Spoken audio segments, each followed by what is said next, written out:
If you're sick of being a broke artist and you want to get what you deserve, this video is for you. And as you watch me draw this today, I'm going to give you a framework that by the end of this video will help you escape artistic poverty, get the clients, get the business, get the art prices that you want, and so much more, because you deserve more. Now at the core of this talk, y'all, what really inspires this video today is that I talk to so many artists about why they can't get the price they want and what are they currently challenged with in their life right now. And you definitely have some things that you're probably going to come up with, right? And you're going to tell me about like the economy or the geopolitical landscape, or you're going to think about where you live, and we're going to challenge that and so much more. And so one of the things I've done for you today is I went ahead and I made this framework. And this framework, I call it the pillars of the artistic poverty mindset.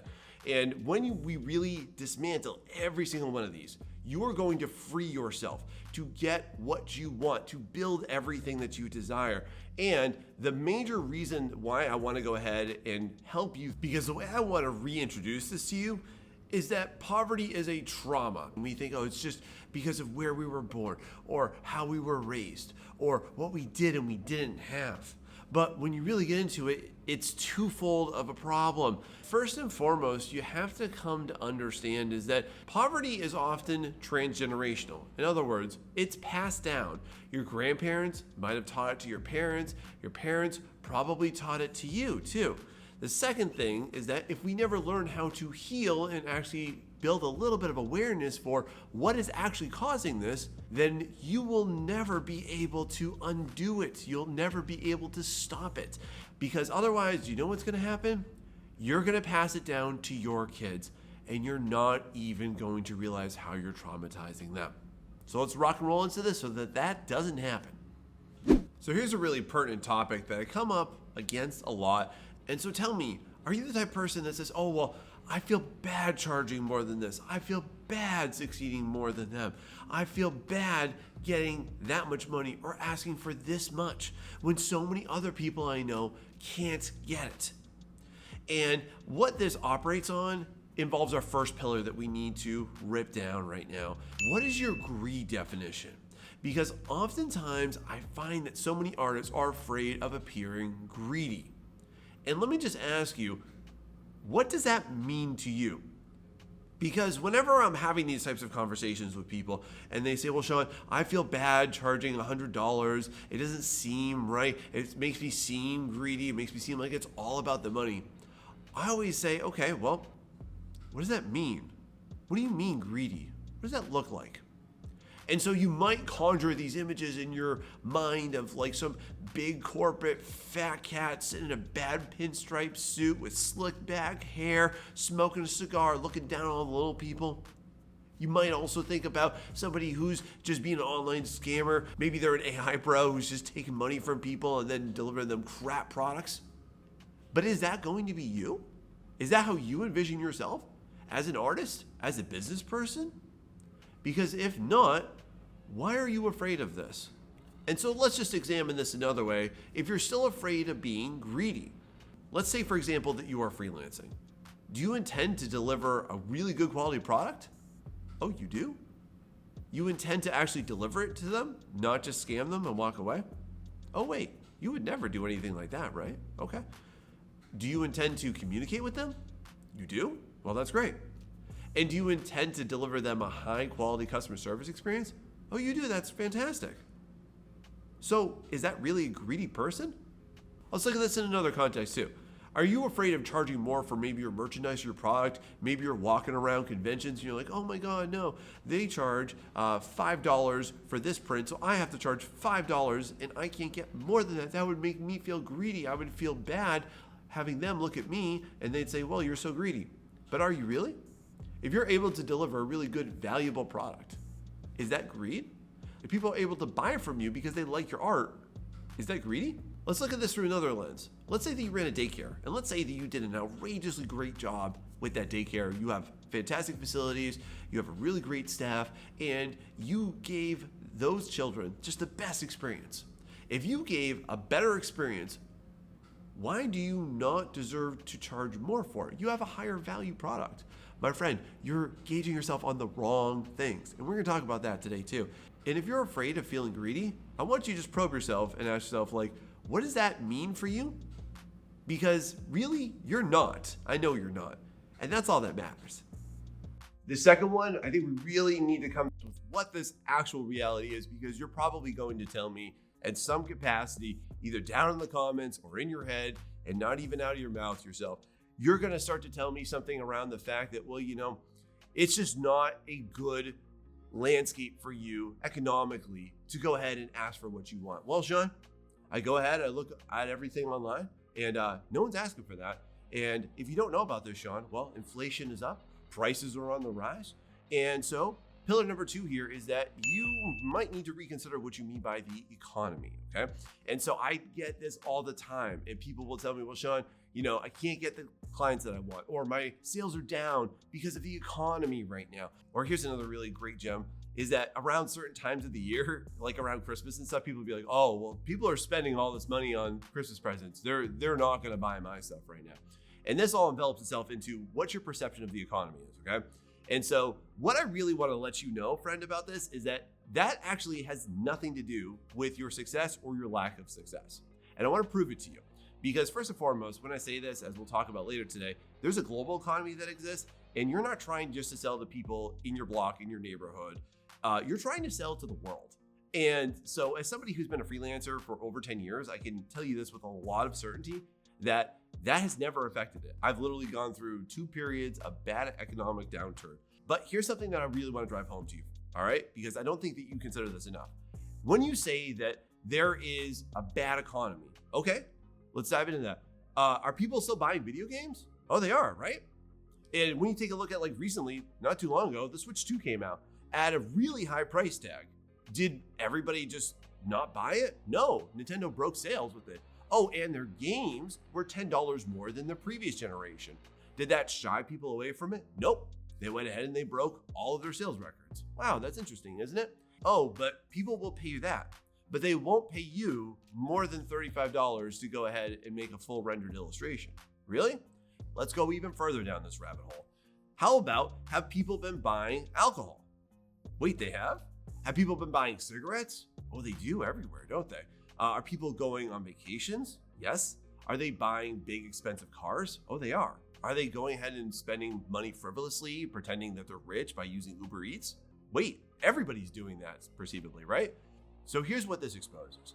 When you say the economy, it's just the economy that you're familiar with. And as we'll later take a look at, what does your own bank account and your own wallet have to say about that? The reality, my friend, is that the economy does not matter for your art sales. In every economy, good or bad, except for in like extreme impoverished conditions where, I'm talking war-torn countries and really extenuating circumstances. The economy is just fine. It is not your problem, but it becomes a really convenient excuse for you not to make sales or for you not to raise your pricing, because it just fits the view of this poverty level mindset where you think that you can't because perceivably the rest of the world or your local area is not able to access those funds. But reality, people will spend money very frivolously and very stupidly. So you might as well also encourage them to go ahead and spend money with you, friend. Next, if you're going to go ahead and actually sell something, if you're going to freelance, if you're going to be putting out anything and then therefore monetizing it, one of the worst lies that you've ever been told, friend, is that time is money. And so therefore, the third pillar that we have to destroy is the mindset around time equals money, because it's not. And if we kind of take a look outside of art, let's take a look at other fields and how they disrupt this philosophy. So for example, if we take a look at the field of plumbing, okay? If you take a look at somebody who's a master plumber, in other words, somebody who's extremely skilled and extremely experienced, versus a journeyman plumber who is often green, they're intro level, they're just getting their feet wet into the profession, okay? Oftentimes, a journeyman will only make about $70 to $90, and then a master plumber can make upwards of $250. And don't quote me exactly on that, but that's what last time I heard, I remembered. And so in that scenario, who do you think actually takes more time to come on over and fix your sink or unclog a toilet? Do you think the master is going to take more time? No, they're not paid for their time. They're paid for their knowledge and the value that they bring. And then another example, and this is a personal one for me, it took me a long time to really come to grips with this, because when I heard this for the first time, it really challenged the way I thought. And in your job, there's probably a hierarchy, right? There's you, and then there's your boss, and then another boss above them, maybe some more above them, and then finally a company owner. And so when you take a look at the people who are at the higher levels, are they actually laboring more than you? I bet not. I bet you're busting your butt, and they have a much sweeter, cushier job, right? So if they're not laboring harder and longer than you, is time really equal to money? No, it's not. And for you and your artistic labor, that's also not proportionate to it. And instead, what people are actually paid for is the value that they bring. And that is a rough realization that I want to go ahead and just lay upon you right now. Because your bosses, your supervisors, your superiors at work, they are paid for the value that they bring to the company. And so are you. And that was a rough realization for me. And I hope that you can come to grips with that either now or later, but it's okay. And so let's put this back into artistic context here.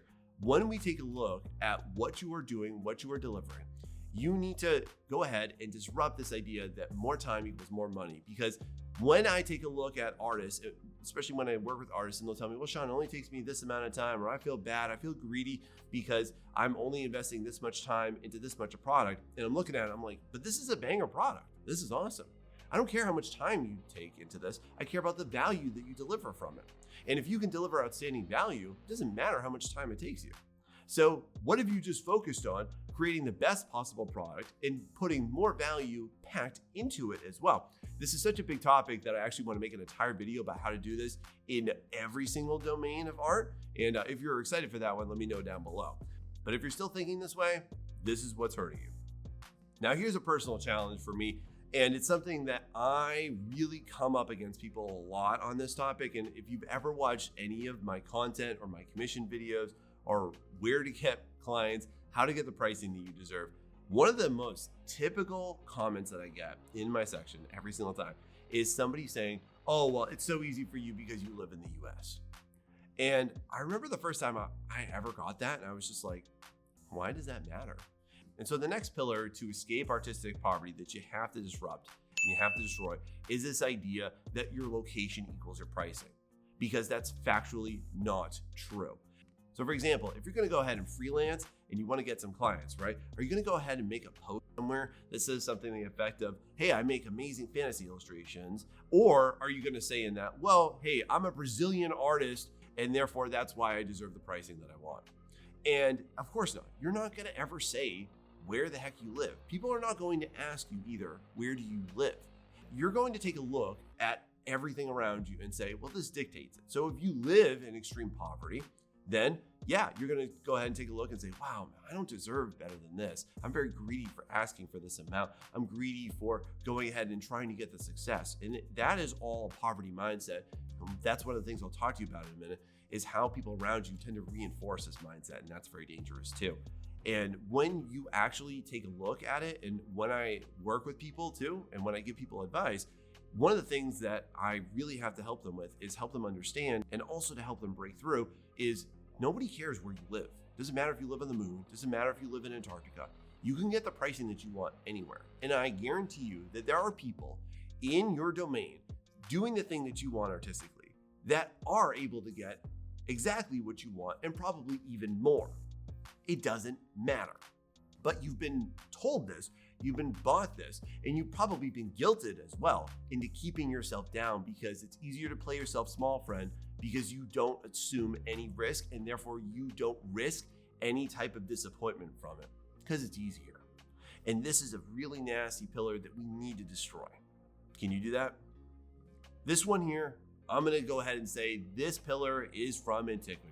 And you probably heard the stereotypical image of the starving artist, haven't you? This idea that we are just noble workers, slaving, laboring away for our passion, for our love of our craft, and that we are doomed to absolute poverty. We are doomed to poor pricing and poor living conditions and poor salaries, all just because of the simple fact that, yeah, we chose to be an artist, and therefore we need this to be more of a labor of love than it needs to be a labor for an economic means. And you're right, like there does need to be a level of passion in there, but only that part of it. Just because you're doing things that are extremely passionate does not mean that you deserve poor conditions or poor economic conditions, or for you to have inaccessibility to what you want and need or what your family wants and need either. And so this pillar is a starving artist mentality. Y'all, this needs to be thrown away. It needs to be trashed, okay? There are plenty of artists nowadays all over the world in any economy that are able to do amazing things and are able to provide for their families and are able to produce incomes for them, okay? And doing that might just push you to challenge the way that you think and the way that you operate as well. And if you really want to go ahead and learn how to do this extremely well, please go ahead and hit that like and subscribe button, by the way, because I'm always here to help you go ahead and get to that next level. I'll be here week to week for you, and I really like to be a part of that journey. And the hardest part of this for y'all is that it's going to really challenge everything that you're doing as far as your practices, your mindset, and also just how you operate on a daily basis. But no, there's plenty of artists doing exceptionally well. There are plenty of artists right now that have lucrative incomes that are far exceeding the people who actually have really hard labor jobs. And again, this is not because they are working hard as an artist versus somebody who's like laying bricks in a masonry company. No, it's all about the value that they bring. And for you as an artist, you have exceptional value. And I just want to put this into perspective. You as an artist, you've elected to be part of only 10% of the entire global population identifies as an artist. And therefore, 90% will not even surpass drawing a stick figure. But you have chosen that path too. That is a scarcity skill set. And scarcity skill sets and scarcity products are something that you need to charge more for because you deserve it. And if no one's ever told you that, I hope that that just made a difference for you, because it should. Moving on here, if you're somebody right now who's got a full-time job, you've got something non-artistic that you do in order to collect a paycheck, listen, I understand how that looks. I'm somebody who did not immediately jump right into my artistic field, into my industry. And that's okay with you too. And one of the most common things that I notice that so many artists feel despaired about is that they are not working directly in a job field directly related to art. And therefore, it promotes this next pillar, which is that art is all or nothing as a job. And what the heck? Who told you that? And why are you thinking that way? And is that really what you see? Because just to be honest with you, I built my current business outside of my full-time job. And I still continue to do that. In my full-time job, I'm an art teacher. And then outside of that, I'm also a YouTuber, I'm also a mentor, and I also do private illustrations. And I've been leveling that up for the last decade. And I did all of that while working full-time, while I was also married, while I was also raising 2 children. And most recently, while I'm also getting my doctorate, because I'm also right now writing my dissertation. If you're not familiar with what that is, you basically have to write a 180 to 300 page book that's heavily researched. And so all of that has been done, all of those things I just mentioned, while working full-time and building my art income. Why can't you do it too? This is one of the grossest fallacies of the art community, is that we think that it's either all or it's nothing. But why can't you go ahead and do it? Why can't you go ahead and actually build what you want? Because it's a poverty mindset. Because people are telling you that don't know better than you, because they're unfamiliar with the artistic landscape, with the artistic industries, with the artistic economy, as we've learned today. And they promote this idea, this trauma onto you, that you're not going to make it if you haven't already made it. Trash advice. Don't listen to them. And now this kind of wraps itself up into our next concern. And one of the first things that you're going to come up against whenever you're going to go ahead and set your pricing, you're going to sell your product, you're going to start your business, is how much do you charge? And usually, what is that going to be against? What are you measuring it towards? And so oftentimes, you are always going to measure your pricing and your value versus what you would pay. And so the next pillar we have to take down is you staying in your own pocket. All right, this is a huge poverty mindset, and it's never going to help you, friends. So just to give you an example, I personally charge upwards of $1,500 for my commercial works and for my personal commissions too. And real talk, if you asked me to pay that, I wouldn't do it. Because again, from a value perception, why would I pay that much? I don't need it done. I could do it myself if I really wanted something, right? However though, you're not usually selling to other artists. And one of the worst things you can do, by the way, is sell to other artists, because they're going to go ahead and have this juggling going on in their brain too. Instead, you're going to be selling to our clients that have absolutely no artistic skill. They have absolutely no qualifications in this. And therefore, it's a very large, scarce market where people will pay large sums of money for really well-skilled, well-crafted artworks like you can produce, okay? And one of the things that I really want to let you know is that when it comes down to you assessing your product or you assessing your pricing, you assessing what you think you are not able to actually get, you are the worst authority for your own pricing because you're going to compare yourself versus so many other factors that have nothing to do with what it's actually worth. And this is not hard to find online if you look at other people's pricing, okay? But y'all, this has to be disrupted. You have to stop doing this. You have to get out of your own pocket and accept what other people are able to deliver from their own pocket, okay? Take this down, escape this hell. You don't deserve it. Here's another really good one too.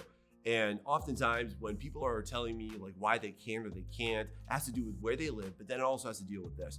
It has to do with the social political landscapes. And just tell me too, are you like, oh my God, I can't sell what I want. I can't get what I need. I can't bring in the income that I want because of all of this political turmoil. Or, oh my God, this person got elected. Oh, they're screwing me over. Now there are tariffs and this and that. And so this next one that we really need to bring down, the next pillar you need to destroy is this belief that there's actually some type of gravity to the geopolitical landscape.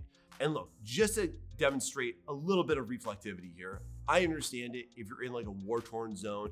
I'm not completely oblivious to war invasions, but escaping that for a moment, here's what I want to let you know, is that the politics of the world really don't matter that much, okay? If you're blaming it onto them, that is a convenient escape mechanism. It's a convenient excuse for you because therefore, anytime that you can take the onus off of you, when you can take the blame off of yourself and put it onto something else, I just want to let you know you're disempowering yourself. And this is one of the most major ways for you to go ahead and destroy your potential and especially your pricing, friend. Don't do that. Honestly, it does not matter who's in office, who got elected. Don't be one of the people that are like, oh, poo-poo, she didn't get elected and they did and they're screwing me over. I'm gonna be honest, they don't care about you. And so you should not put any thought or consideration into that. Instead, put thought and consideration into instead, how do you grow your business? How do you grow your practices? What are you doing differently? That's what actually makes a difference. That's what really matters, my friend. But release yourself from the clutches because the news is what actually makes you think that way. And the news also doesn't care about you. It just cares about keeping you small, keeping you scared, and keeping you weak. Next, let's talk about the people that you hang out with, the people that you associate yourself with, and especially, here's a doozy here too, where are you getting your advice from? Because as we identify that poverty is a trauma, oftentimes we share our trauma. We dump it on other people. We take it in from other sources of similarly traumatized victims. And so one of the things that I want to go ahead and break down for you is this next pillar here, which is the people that you surround yourself with, all right? Because oftentimes I talk to a lot of people, and I've dealt with this too, where I used to hang out with a lot of people that really have bad pricing, and they would not ever raise their pricing. And tell me, are you somebody like that too? Do you feel bad about maybe you're being more successful than some of your friends? Do you feel bad that you're able to get more than them? Do you feel bad that they've been doing this longer than you, or that they might have more accolades than you, but you're still getting more than them? Or are you afraid of that happening? Because if you're only going to take that advice from those types of people who are similarly traumatized, how do you think that's ever going to help you? Really? What is that going to produce for you? Well, I'll tell you, as somebody more experienced, it's going to do absolutely nothing for you except continue to keep you down. And this also relates to online spaces. And listen, I used to, when I first started all my freelancing business, I used to go around and say, okay, I can only charge this amount because this person does. And oh, these people are, oh my God, look at their work. How can I ever charge more than them? Because they're able to get way more than me and do way more than me. But honestly, y'all, nobody cares. Nobody cares about that. And if I surrendered to that type of thinking, I would never get what I have today. I would never build what I have today. I would never be able to tell you all how to get better than what you have today. And again, if you want to get better, if you want to grow yourself, please go ahead and hit that like and subscribe so I can keep delivering you impactful content like this. And if this is helping you, please share it with somebody that you know so that we can share the good word and help other people succeed too, because that's the only thing I want to do in this channel is help you. But instead, friend, if you are always going to be chained to the people around you, to the people that live around you, and surrender all of your power and all of your potential to where you live, where you work, what you look like, what the color of your skin is, what the affluence level is or isn't around you, then you're also giving up what you could do. And I'm gonna be honest, that's usually gonna lead to you giving up your art as well. You really want that? The last pillar that I want to present for you here is one of the most insidious ones. It's one of the most harmful ones, and it's also one of the most prevalent ones. And let me illustrate this for you. When I first started working full-time, I did not create any artwork of my own for about 2 years. And I remember what that did to me and how that spurred me to do better than that and to keep my practice alive. And so one of the biggest hurdles that you'll ever come up against is this idea that you can't work on your art after work. And that is your last pillar that we have to totally demolish here. Because if you are not doing anything after work, I just want to go ahead and just spell this out for you, is that you're living your life for somebody else and you are completely annihilating your own. Your job doesn't care about you. Your job can replace you. Your job has a lot of factors in it that I'm actually going to make a whole video about very soon that actually reinforces you only getting value and validation there and not in your own life. And we need to switch that. And then therefore that also takes itself up with this topic is if you're not doing anything outside of your 9 to 5, what are you doing instead? And one of the biggest things that we're going to do is we're obviously going to go ahead and switch from the mode of being a creator to a consumer. And if you want to actually get what you want and get what you deserve, you must oppose this. And to help you do that, I made an entire video for you right here. Go ahead and go check it out. It'll really help you out with this. And again, if this helped you, please share with somebody that you know. Thanks so much and see you next time.